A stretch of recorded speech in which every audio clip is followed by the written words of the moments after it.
ഏറ്റവും നല്ല വിഭവം സാലിഹത്തായ ഒരു ഭാര്യയെ ലഭിക്കുക എന്നതാണ്.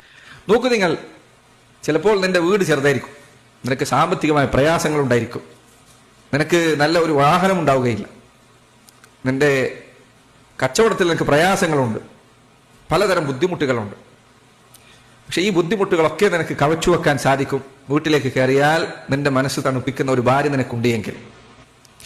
പക്ഷെ ഇതൊക്കെ നിനക്കുണ്ട് എന്ന് വിചാരിക്കാം. നല്ല കച്ചവടമുണ്ട്, വലിയ സമ്പത്തുണ്ട്, നല്ല വാഹനമുണ്ട്, വലിയ വീടുണ്ട്. പക്ഷെ വീട്ടിലേക്ക് കയറിയാൽ നിനക്ക് യാതൊരു സമാധാനവും നൽകാത്തൊരു ഭാര്യയാണുള്ളത് എങ്കിൽ അവനേക്കാൾ വലിയ പ്രയാസത്തിൽ ജീവിക്കുന്ന മറ്റാരാണുള്ളത്? സഹോദര, അള്ളാഹു സുബ്ഹാനഹു തആല നൽകുന്ന നിഅമത്തുകളിൽ വലിയ നിഅമത്തുകളിൽ ഒന്നാണ് നല്ലൊരു ഭാര്യ ലഭിക്കുക എന്ന്. നമ്മൾ പലരും ചിലപ്പോൾ ശുക്ർ ചെയ്യാൻ, നന്ദി പറയാൻ മറന്നുപോകുന്ന കാര്യങ്ങളിൽ നിഅമത്തുകളിൽ ഒന്നാണ് നല്ല ഒരു ഭാര്യ ലഭിക്കുക എന്ന്. അത് ഒരാൾക്ക് ഇല്ലാതെയാകുമ്പോഴാണ് അതിന്റെ വില നമുക്ക് മനസ്സിലാവും.